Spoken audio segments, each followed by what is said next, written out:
आज हम class 9th हमारे आसपास के पदार्थ विज्ञान का चैप्टर नंबर 1 के क्वेश्चन आंसर देखने वाले हैं। इन क्वेश्चन आंसर को देखने के बाद आपको और कहीं से भी पढ़ने की आवश्यकता नहीं है, तो इनको आप अच्छे से याद करें। सभी महत्वपूर्ण क्वेश्चन इसमें शामिल कर लिए गए हैं। देखो, क्वेश्चन पहला आप देख रहे हैं, पदार्थ के कणों की क्या विशेषताएँ होती है।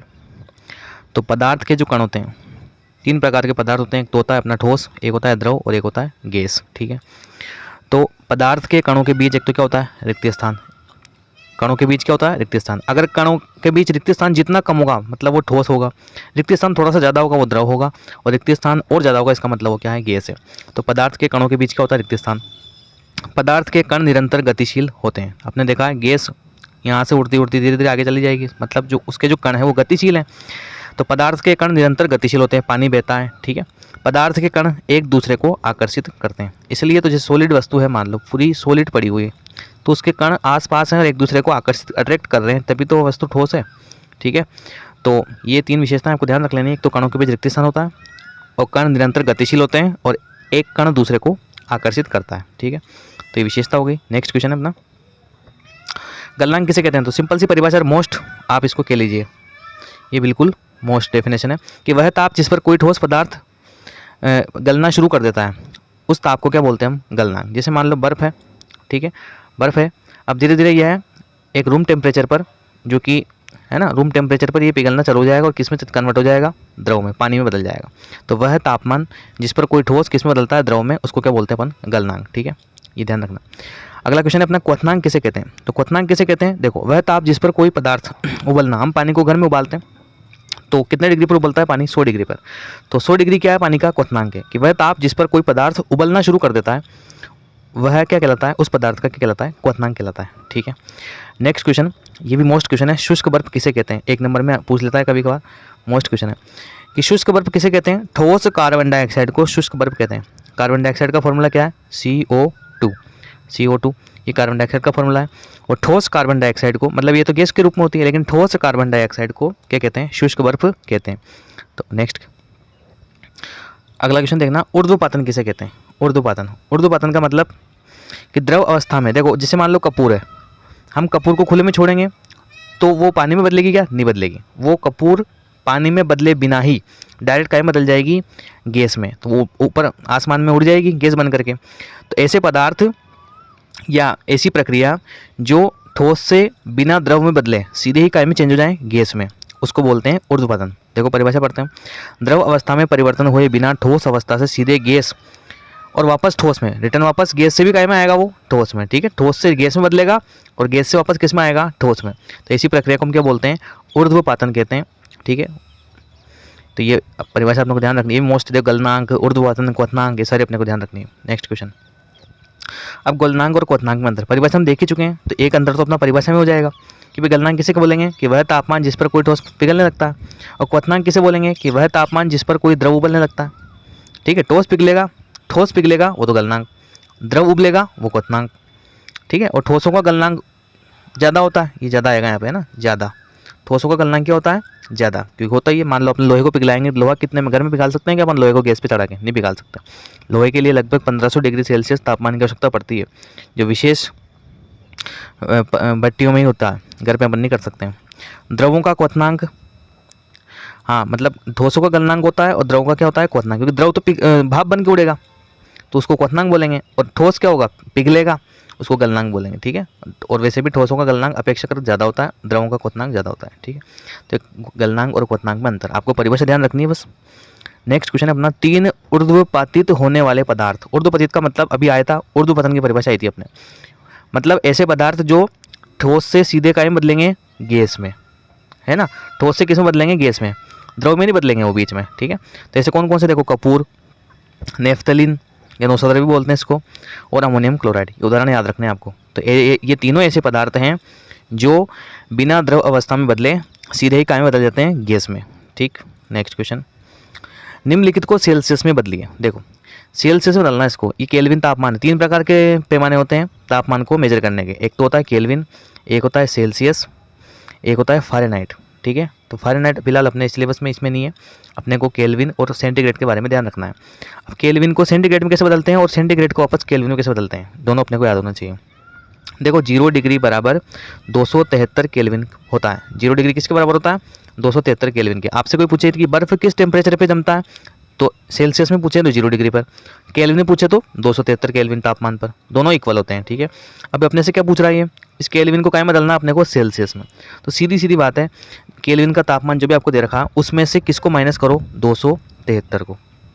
जो भी बचेगा, कितना बच रहा है यहाँ से? 27, तो ये काय में बदल जाएगा, 27 डिग्री सेल्सियस में आ जाएगा। ठीक है, 573 केल्विन को बदलना है, तो इसमें से भी आप क्या माइनस करो? 273, तो कितना जाएगा? लगभग 300 डिग्री। ठीक है, सेल्सियस।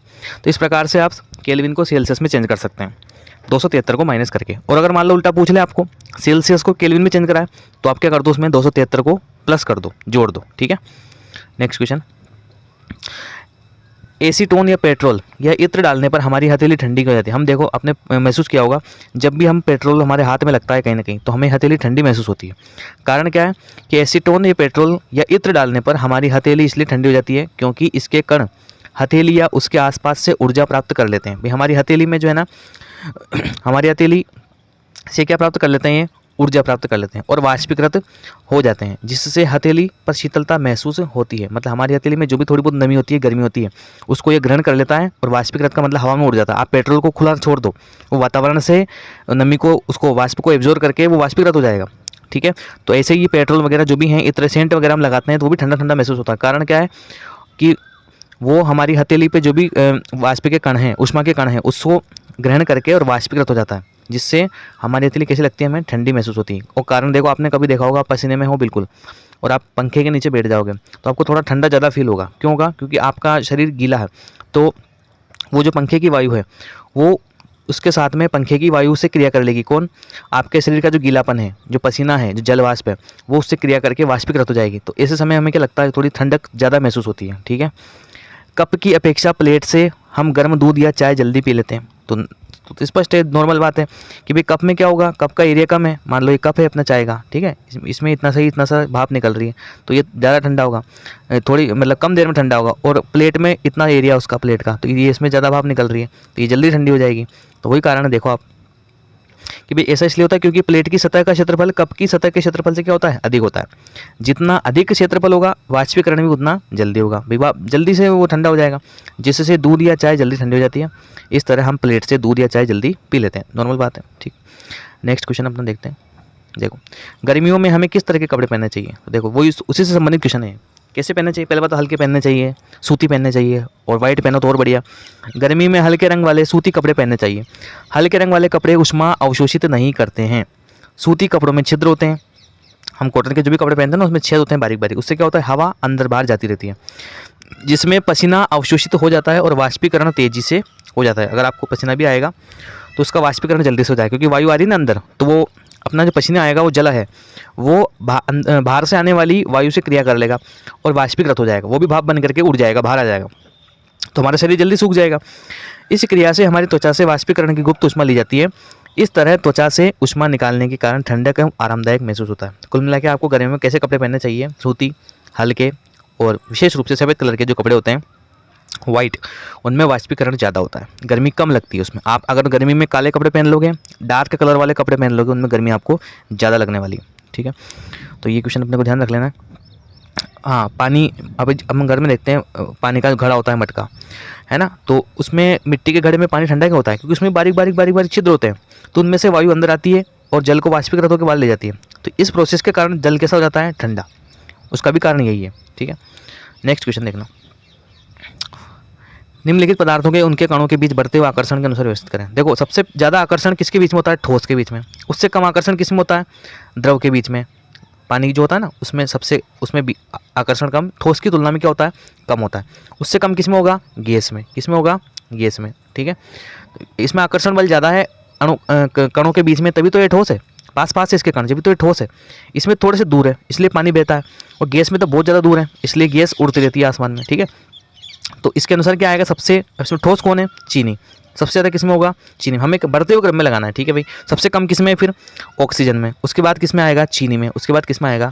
सॉरी माफ़ कीजिएगा, सबसे कम ऑक्सीजन में, उससे कम जल में, और उससे ज़्यादा चीनी में।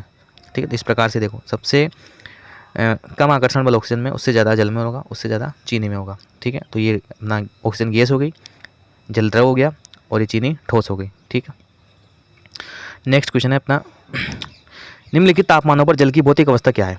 तो 25 डिग्री पर पानी कैसा होगा भाई? द्रव अवस्था में होगा। हम घर में जो पानी पीते हैं नॉर्मली ये टेम्परेचर होता है 25, 30, 32।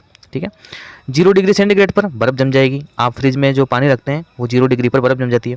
और 100 डिग्री का मतलब पानी उबलने लग जाएगा। गैस पे चढ़ाओगे आप, पानी उबलने लग जाएगा, इसका मतलब कितना डिग्री टेम्परेचर है? 100 डिग्री। ठीक, नेक्स्ट, निम्नलिखित प्रेक्षण के कारण बताइए। गर्मा गर्म खाने की गंध कई मीटर दूर से आपको पहुंच जाती है, लेकिन ठंडे खाने की महक लेने के लिए आपको उसके नज़दीक जाना पड़ता है। हमने देखा है कहीं भी आसपास अगर कोई चीज़ बन रही है तो हमें तुरंत उसकी खुशबू आ जाती है, लेकिन ठंडी चीज़ की खुशबू हमें नहीं आती। क्यों? क्योंकि यह पदार्थ के कणों की विशेषताओं का गुण है। जो तापमान बढ़ने से इनके कणों की गतिज ऊर्जा बढ़ जाती है। भाई जो ठंडे खाने की जो महक है, उसके जो कण हैं, उस महक के, उस गंध के, तो वो कणों की गतिज ऊर्जा क्या होती है? ज़्यादा होती है। क्यों? क्योंकि वो गर्म है, इसलिए उनकी गतिज ऊर्जा क्या होती है? ज़्यादा। गतिज का मतलब वो कण जल्दी से आगे बढ़ते हैं, जल्दी से स्पीड से आगे बढ़ते हैं। और ये कण गतिज ऊर्जा बढ़ने से इनकी बीच की दूरी अर्थात कणों के बीच रिक्त स्थान बढ़ जाता है और फैलने लगते हैं। ये महक जल्दी फैलती है। यही कारण है कि गर्म खाने की महक ठंडे खाने की अपेक्षा तेज़ी से हमारे पास पहुंच जाती है। तो हम लिखेंगे कि भाई गर्म खाने की महक इसलिए पहुंचती है कि गर्म खाने के जो कण होते हैं उनके बीच में रिक्त स्थान ज़्यादा होता है। ठीक है, और गतिज ऊर्जा भी ज़्यादा होती है, इसलिए वह शीघ्रता से ही हमारे नाक के निकट पहुँच जाते हैं और हमें महसूस होता है कि भाई गर्म खाना है, खाना बन रहा है। ठीक है, ठंडे खाने की महक आती ही नहीं है, क्योंकि उसके कणों के बीच में रिक्त स्थान क्या होता है? कम होता है, और गतिज ऊर्जा भी क्या होती है? कम होती है, इसलिए वो हमारे तक नहीं पहुँच पाते हैं। अगला, स्विमिंग पूल में गोताखोर पानी काट पाता है, इससे पदार्थ का कौन सा गुण प्रेषित होता है? देखो जितने भी आएंगे ना सब पदार्थ के कणों के रिक्त स्थान, आकर्षण बल के ऊपर ही डिपेंडेंट क्वेश्चन है। अब यहाँ क्या लिखा हुआ देखो, यह क्रियाकलाप ये दर्शाता है कि पदार्थ के कणों के बीच रिक्त स्थान होता है। ठीक है, पानी के कण दूर दूर हैं, इसलिए गोताखोर क्या पानी में तैरेगा ना तो पानी काट पाएगा। इसका विपरीत क्वेश्चन है आता है कि स्विमिंग पूल में तो गोताखोर पानी काट रहा है, लेकिन अगर समुद्र में तैरोगे तो समुद्र में तैरने में आपको दिक्कत आएगी। समुद्र में तैरने में आपको दिक्कत आएगी। समुद्र का पानी का जो घनत्व होता है ज़्यादा होता है, और समुद्र के पानी के जो कण होते हैं वो पास होते हैं, इसलिए वहाँ पर तैरने में व्यक्ति को दिक्कत आती है, पानी काटने में दिक्कत आती है, जल्दी थक जाता है व्यक्ति तैरने में। लेकिन स्विमिंग पूल का जो पानी होता है वो खारा पानी होता है, नॉर्मल पानी होता है, इसलिए उसके कणों के बीच रिक्त स्थान ज़्यादा होता है। यही कारण है कि भाई वो गोताखोर जो है वो स्विमिंग पूल में पानी को काट पाता है। काट पाने का मतलब है कि तैर पाता है आसानी से। ठीक है, तो ये हमने टॉप क्वेश्चन देख लिए, और इनको आप प्रैक्टिस करें, बार बार याद करें। धन्यवाद।